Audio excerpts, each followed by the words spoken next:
Ngayong araw nga naman ay manonood tayo ng laro ng aking kapatid. District meet nga nila ngayon at ang larong sinalihan niya ay taekwondo. Lalakad pa nga lang ako at nagsasabi na ako yung kinakabahan para sa kanya. Kaya halina, samahan niyo akong manood sa kanya. Ito nga at nagsisimula na ang kanyang laban, siya yung naka-red. First game pa nga lang yan at alam kong tinotodo yan na talaga. First time na laban niya nga ito dahil POMC siya dati. Nanalo na nga ito siya dati ngunit hanggang division meet lang siya sa POMC. Nung nakaraang araw nga ay nakapagsabi siya na medyo kinakabahan siya dahil pinupukusan daw ng trainer. Dahil maliban nga daw sa mataas yung sipa niya ay alam ng coach yung galawan niya. Dahil nung nakaraang taon ay ang trainer ng kalaban niya ay naging trainer niya. At isa daw ito sa humubog sa kanya sa taekwondo. Kita naman talaga na intense yung laban nila, pantay-pantay lang sila. Tapos nga ang first game at 2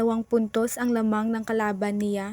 Ito nga at second game na niya at alam kong pressure na sa dito dahil first time niyang lumaban. Kaya ayan, binuhos niya na at napalabas niya yung kalaban niya, napatalon pa nga yung trainer niya. Nanalo nga siya sa second game dahil 15 points siya, ang kalaban ay 7. Ito na at last game na nga nila ito. Sabi na nga yung sigaw namin dito dahil sumipa siya at sapul talaga sa ulo yung kalaban niya. Tuwang-tuwa nga yung trainer niya at napataas pa yung isang kamao.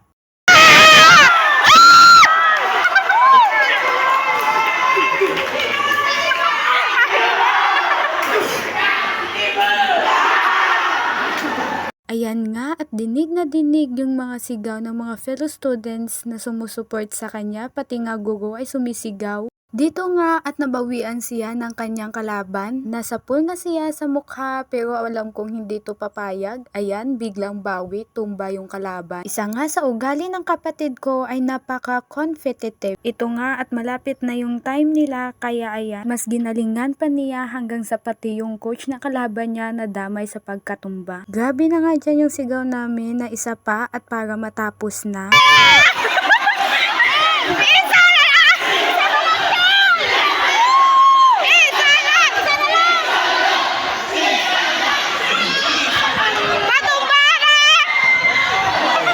Ayan na at kinausap na sila ng referee at tapos na nga yung laban, nanalo ang aking kapatid. Ayan nga at grabe yung hiyawan dyan sa kanya at pumunta na siya sa kanyang trainer at yumakap. Ayan nga at tuwang-tuwa naman si Mother Bells dahil nanalo ang kanyang anak. Dahil nanalo ang iyong anak, bumili ka na ng masarap na ulam. Shoutout nga pala sa kanila na parating comment sa aking content at pinupost. Paki-follow nga sa kanila dahil mga legit backer iyan. Umiwan na din kayo ng bakas sa baba at makipag-risbakan para dumami ang inyong followers.